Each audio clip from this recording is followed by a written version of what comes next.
Edhe njerë me mbrëma nderuar teleshikues, ku jemi sërish së bashku në studio në rubrikën ton tashmë të përjashme, rubrikën Kombi Histori. Ndërsa në emisionet të parshme jemi ndalur kryesisht në zhvillimet politike, sot trajtojmë një temë shumë të bukur, shumë interesante, e cila është e gjerë jo vetëm për sa i përket gamës së saj, por edhe informacionet e pasura politike, historike, shoqërore që ka brenda vetes, e që i përkasin pikërisht muajit dhjetor, të 12 të kalendarit, muaji i ngjarjeve dhe i festave, siç quhet ndryshe. Edhe si zakonisht, unë tashmë kam të ftuar në studio bashkëpunëtorin ton tashmë të përhershëm, studiuesin e historisë, zotin Ilerian Gjika. Mirëmbrëma Ilerian, dhe mirë se keni ardhur sërish në studio. Mirëmbrëma dhe mirë se u gjeta.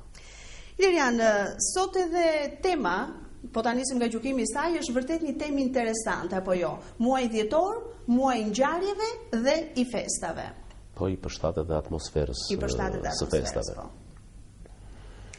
Dhe në fakt Ilirian, muajt dhjetor, ndryshe nga muajt e tjerë të kalendarit, ne i kemi veshur edhe shumë emërtime apo shumë epitete. E kemi quajtur muajin e dëborës, muajin e bardhësisë, muajin e bilanceve, pasi çdo njeri në fund të vitit bën edhe atë bilancin e arritjeve të tij apo edhe llogarit, po themin gjuhën popullore. Edhe arritjeve, dështimeve për fat keq që në disa raste është quajtur edhe muaji festave ku fëmijët janë ata të cilët janë më të surprizuar pasi presin edhe dhuratat zakonisht me rastin e festave të fundvitit. E kemi quajtur edhe muaji i pyllëzimit, një traditë e hershme kjo. Një veprimtari sot faktikisht e cila praktikohet më shumë nëpër institucionet shtetërore, në institucionet arsimore, në shkolla, edhe nga organizata të ndryshme qeveritare. Por pyetja ime e parë është, muaji dhjetor, themi është muaji 12 i kalendarit, por ti referohemi pak muajit të dhjetor, muaji dhjetor i dhjetor, i 10, në dhjetor 10 i 10. Ka diçka. Ka diçka që nuk shkon. Është e vërtetë. për publikun. Po nisim me kalendarin. Po. Njësia matse e kohës astronomike, po themi. Dhe 365 ditë që ka kalendari korespondojnë me një rrotullim të plot që bën toka rreth diellit nëpër rrugën e saj që quhet orbit. Janë 365 ditë, 5 orë, 48 minuta dhe 46 sekonda, viti astronomik. Dhe ky vit astronomik ndahet në 12 muaj. Ajo që thatë ju pak më parë lidhet me kalendarin të cilin ne i referohemi, sepse gjatë historisë ka përdorur shumë kalendar. Kinezët, indianët, babilonasit, egjiptianët e vjetër kanë përdorur kalendarët e tyre. Ndërsa kalendari që përdorim ne e ka rrënjën ose e ka origjinën tek Roma e vjetër. Është kalendari i latinëve i cili përbëj nga 10 muaj. Për herë të parë në kohën e njërit prej 7 mbretërve të Romës, Numa Pumpilit, filloi të përdorej kalendari roman ose kalendari latin, i cili siç thash kishte 10 muaj, por gjatë periudhës të perandorisë romake do të ishte Jul Cezari, i cili ngarkoi një gjeograf të njohur, Sosigenin e Aleksandris, që të rregullonte problemin e kalendarit. Dhe Sosigeni shtoi 2 muaj të tjerë, shtoi janarin dhe shkurtin. Dhe kështu është vendos muaji dhjetor nga muaji 10 në muajin e 12. Ky është sekreti dhe kjo ngjarje ka ndodhur në vitin 46 para lindjes së Krishtit. Por me Cezarin lidhet edhe një ndryshim tjetër në kalendar, sepse në kohën e tij muaji i 4 i dikurshëm, qershori, muaji 4 që quhen kishte emërtimin i 4 në latinisht, u quajt Jul, për nder të emrit të tij, Jul Cezari, Jul pra qershori.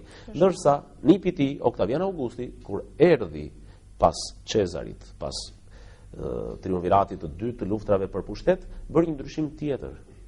Ndoshta nga xhelozia, ndoshta për të vendosur dhe ai emrin në histori, pavarësisht se në analet e historisë emri i tij është i pavdekshëm, muajin pas ardhës, muajin gusht e quajti me emrin e tij August. Gusht. Ky është sekreti për të ardhur pastaj në vitin 1582 kur Papa Gregori XIII me autoritetin e papatit në të gjitha vendet katolike imponoi kalendarin gregorian. Bëri edhe një reformë të kalendarit dhe kalendari që përdorim ne sot dhe që është unifikuar nga të gjitha vendet dhe është pranuar, është kalendari gregorian, i aplikuar për herë të parë në 1572. Për kuriozitet, ne shqiptarët është një vendim i qeverisë Ismail Qemalit në dhjetor të 1912-s e kemi aplikuar dhe miratuar për herë të parë. Pra që nga 1912 Shqipëria përdor kalendarin gregorian. Po, dhe me dhjetorin themi Ilir që niste dhe Stina e Dimrit, rënia e Dëborës kryesisht në zonat, po, në zonat malore bie Dëbor dhe themi që ndoshta këtu vjen edhe emërtimi si muaj i bardhësisë. E me sa duket nga ky muaj marrin frymëzim më tepër artistët, piktorët, poetët, fotografët apo edhe fëmijët me plakun e vitit të ri apo jo? Mesazhe të bukura të bora vërtet. Është futur simbolika e dhjetorit. Për shembull, ju e thatë muaj festave, nuk mund të konceptohet edhe në për kartolina, në postera, në televizion, që është një nga aktivitetet që aplikohet më shumë nga njerëzit pas gjumit, është aktiviteti i dytë, edhe në televizion nuk mungon imazhi i dimrit, i plakut të Dëborës, me atë tipologjinë e tij, me hundën prej karrote, me syt e zinj që dikur bëshin prej copa shqymyri, etj, me atë rripin e madh me toka, apo me një fshes, apo me një tjetër vegël bujësore. Dhe përgjithsisht ne kështu e imagjinojmë, por ne në Fier, duke qenë se klima jonë është klimë mesdhetare, nuk e kemi këtë privilegj që të themi dhjetori muaji i Dëborës. Gjithsesi, unë jam dakord me përcaktimin tuaj, është muaji i Dëborës. Është muaji i Dëborës. Mirë, por për muajin dhjetor ne flasim shumë. Tham që është i veshur me epitete të shumta, me emërtime të shumta, e quajtë muajin e bardhësisë për shkak të Dëborës, por është edhe muaj festave të fundvitit, i Krishtlindjeve, i vitit të ri, dhe ata që normalisht e presin më tepër janë voglushët, fëmijët, sepse ata surprizohen nga dhuratat që mezi i presin nga të afërmit e tyre, nga familjarët e tyre. Por muaji dhjetor ka edhe një veçanti, sepse është muaji dhe i bilanceve, mund të themi, atë që e prekën pak edhe në fillim, fund viti. Çdo kush prej nesh, si në nivel individual, profesional, familjar, bën një bilanc për arritjet apo edhe dështimet ndoshta të një viti, ashtu siç bëjmë edhe ne si televizion, ndoshta për arritjet që kemi pasur gjatë këtij viti, prioritetet për vitin e ardhshëm. A nuk është kështu? Gjithse kush bën bilancet e tij. Bëjnë institucionet, siç është rasti edhe i televizionit tuaj që bën bilancin e një viti të arritjeve, por mbi bazë të këtij bilanci bën dhe planifikimet për zhvillimet e mëtejshme për vitin e ardhshëm. Ngre strategjit, bilance, bëni ju si moderatore, bëj unë si studiues i historisë. Pra, gjithse kush, por dhe në aspektin ekonomik dhe familjar, duke qenë se familja është dhe njësi ekonomike, dhe ne bëjmë bilancin e hyrjeve, të daljeve, të ardhurave në familje tona, bilancin e punëve. Është mëse e vërtet, ndërsa përsa i përket asaj pyetjes parë, ose po e them më tepër përcaktimit si muaj dhuratave, festat më të bukura janë të dhjetorit, janë festat e fundvitit, e Krishtlindjeve dhe të vitit të ri, që ato kanë histori më vete. Dhe natyrisht gëzojnë fëmijët. Edhe ne si prindër të fëmijëve jemi të detyruar ta ndjekim këtë traditë. Dikur kështu kanë vepruar prindërit tanë me ne, sot po veprojmë ne dhe kështu do të vijojë. Pra është një traditë vërtet e bukur. E bukur.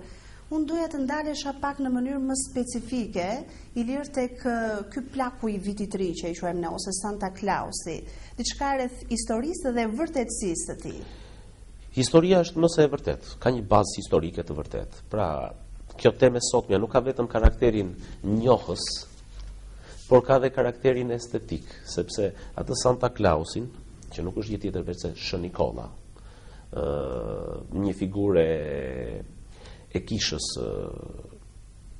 mbar botërore, nuk po i ndaj, ka një histori të veçantë. Ky personazh ka jetuar në Azinë e vogël, në qytetin Mira, në shekujt 3 dhe 4, gjithmonë pas Krishtit, dhe ka qenë një nga peshkopët kryesor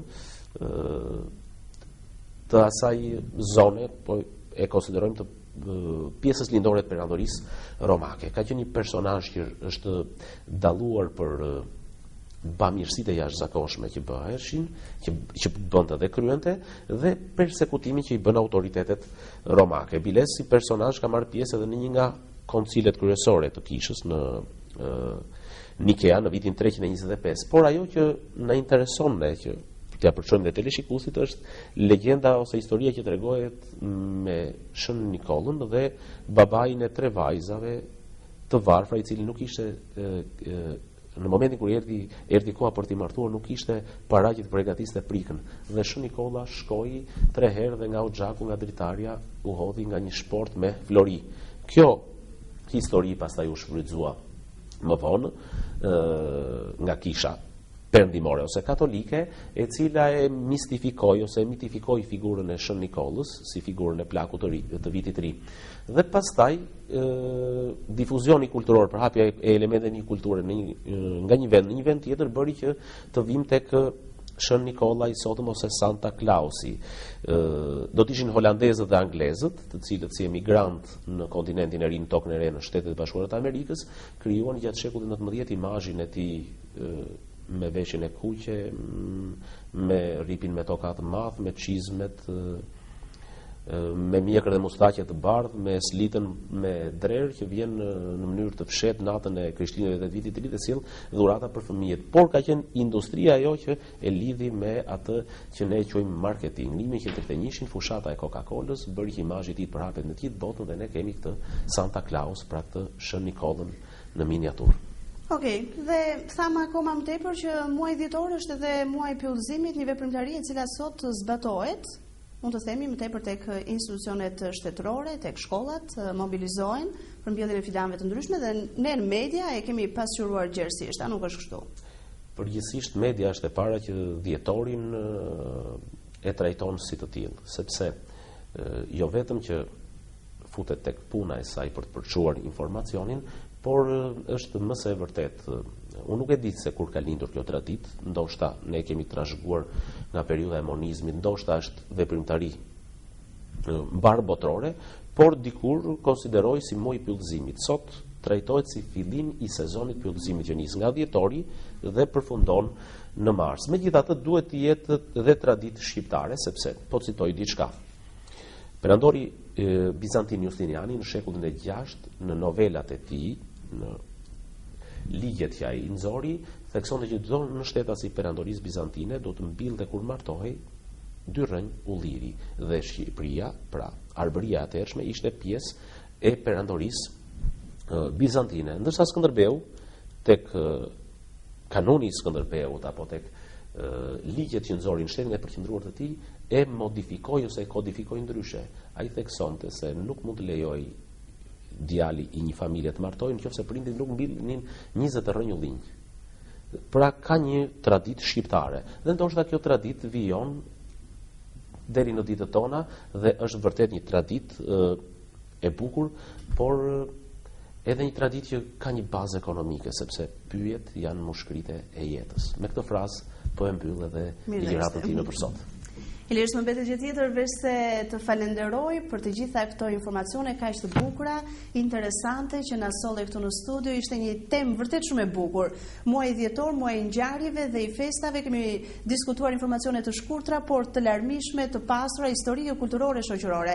S'më mbetet gjë tjetër veç se të falenderoj të gjithë teleshikuesit dhe uroj sinqerisht që për të gjithë muaji dhjetor të jetë një muaj i bardhë, ashtu si bardhësia që e karakterizon vërtet të muaj, i mbar me sa më shumë arritje si në nivel bilance pozitive, patjetër, në nivel personal, familjar, profesional, financiar dhe mbi të gjitha një shëndet plot. Unë uroj të gjithëve një mbrëmje të këndshme, bashkë me u takofshim në edicionet e ardhshme.